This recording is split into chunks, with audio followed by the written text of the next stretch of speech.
It's a Monday morning. It's near the end of the year, and my company Christmas do is coming up.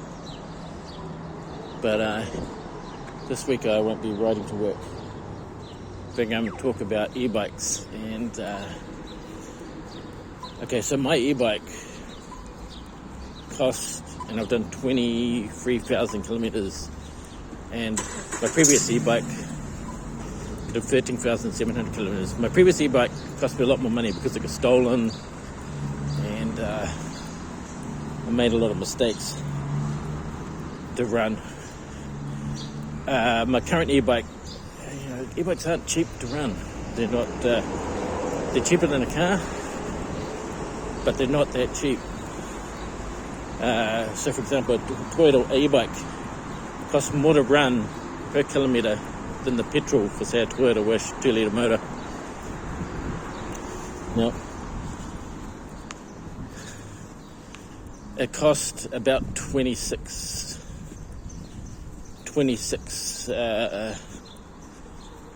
cents, New Zealand cents a kilometre, or 25 cents US. Was actually, I worked out as 24.7. It'll be up around 25 cents US per mile. And I can't remember how many pounds. I can't remember what the pounds per mile were. I worked that out as well. I've got it in my book. A new edition of my book is coming out. I'm going to get it uploaded this week. And how to save money commuting my e-bike, the e-bike hack. That's the e-bike hack is the name of the book. The subtitle is How to Save Money Commuting by E-bike. Okay, so there's no silver bullet. You're constantly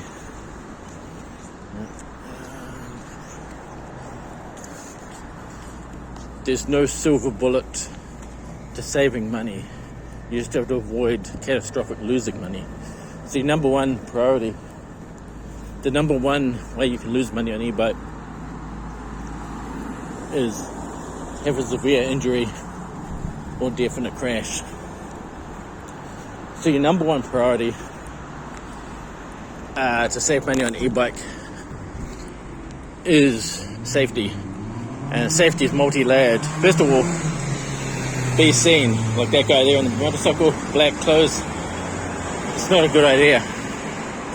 You want brightly colored clothes on bicycles and motorcycles. And you want multi-layered defense, brightly colored clothes to run lights during the daytime. A study by the Danish government and by Bontrager, two separate studies, they count with about 20 to 22% reduction in injury if you run lights during the daytime. So, first priority is safety. And the first priority of safety is avoid crashing in the first place. And only if you crash, then avoid getting injured. Now, your second priority, and the second way you can lose money, is getting your bike stolen. Okay, you need a proper lock on your bike. You can't mess around with like a cable lock. You can't mess around with cable lock and nonsense like that. You need a U-lock. Now, there's a Canadian company, it's called Lock Rocket. And they make a really great universal U-lock mount. If you want to put this on any bike you have, your mountain bike, your road bike, it's a great system, and it can carry some pretty heavy-duty locks. Now, you want to buy the best lock that you can afford, and like some of the heavier ones are pretty damn heavy, like 3 kilos, but my Abus, I think it's about 1.5 to 2 kilos, Abus 540. When I bought it, it was the second best Abus. It's now like the third best. There's a whole bunch of new locks coming out, like Hiplock D1000, that or the Light Lock X1 and X3. which yeah, I've got to go across here. And there's a whole bunch of new locks which are like a next level capability, and these are what you want to invest in. So the next capability. Okay, so that just stops you from getting catastrophic failure, catastrophic costs. When I got my e-bike stolen, I paid $3,500 for it, and I got $1,700 back, and I managed to find one exactly the same. And I didn't get the battery stolen, so now I have 2 batteries. So, but the real opportunity with e-bikes is what I call Hayabusa theory. That guy's got a good idea for clothing, but he should be running a light front and back.